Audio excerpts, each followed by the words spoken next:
85% voting. ఇది సాధారణ election కాదు. తలపతి విజయ్ ఎంట్రీతో తమిళనాడు పాలిటిక్స్ మొత్తం షేక్ అయిందా? 2026 తమిళనాడు అసెంబ్లీ ఎలక్షన్స్ ఇప్పుడు దేశం మొత్తం చూస్తున్న బిగ్గెస్ట్ పొలిటికల్ బ్యాటిల్. దాదాపు 5.7 కోట్ల ఓటర్స్లో 4.8 కోట్లకు పైగా ఓటేశారు. 85% టర్న్అవుట్ అంటే ఇది ఒక నంబర్ కాదు, ఇది ఒక సిగ్నల్. ప్రజలు సైలెంట్ గా లేరేరు, వాళ్ళు స్ట్రాంగ్ మెసేజ్ ఇస్తున్నారు. మరి ఆ మెసేజ్ ఎవరి కోసం? లేటెస్ట్ అప్డేట్స్ చూస్తే సిచ్యువేషన్ చాలా ఇంటెన్స్ గా ఉంది. రాష్ట్రం మొత్తం 85% పైగా ఓటింగ్ జరిగింది. కరూర్, సేలం జిల్లాల్లో 90%కి పైగా టర్న్అవుట్. కన్యాకుమారిలో లోవెస్ట్ టర్న్అవుట్ అరౌండ్ 75%. పోలింగ్ పూర్తయ్యాక ఈవీఎం మెషిన్స్ స్ట్రాంగ్ రూమ్స్ లో హెవీ సెక్యూరిటీతో ఉంచారు. మే 4న కౌంటింగ్ జరగబోతుంది. ఎగ్జిట్ పోల్స్ ఏప్రిల్ 29 వరకు రిలీజ్ చేయరు. అంటే ఇప్పుడే ఎవరు గెలుస్తారో చెప్పడం ఇంపాసిబుల్. గేమ్ ఇంకా ఓపెన్ లోనే ఉంది. PVK party leader Thalapathy Vijay ఈ భారీ ఓటింగ్ పై రియాక్ట్ అయ్యాడు. ఇంత పెద్ద టర్న్అవుట్ నేను ఎప్పుడూ చూడలేదు అన్నాడు. ఎలక్షన్ అంటే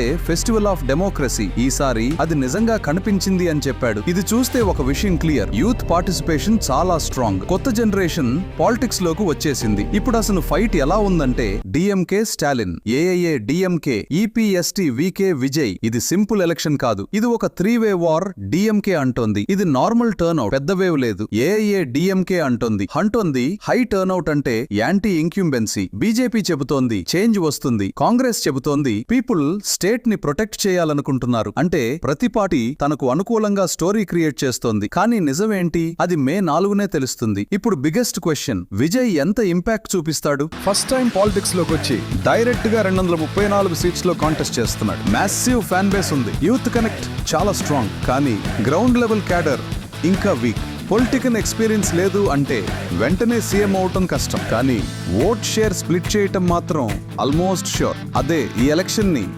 అన్ప్రెడిక్టబుల్ గా మార్చింది. ఇప్పుడు అవుట్కమ్ 3 వేస్ లో ఉండొచ్చు. డిఎంకే మళ్లీ పవర్ లోకి రావచ్చు. ఏఏ డిఎంకే స్ట్రాంగ్ కంబ్యాక్ ఇవ్వచ్చు. హంగ్ అసెంబ్లీ కూడా రావచ్చు.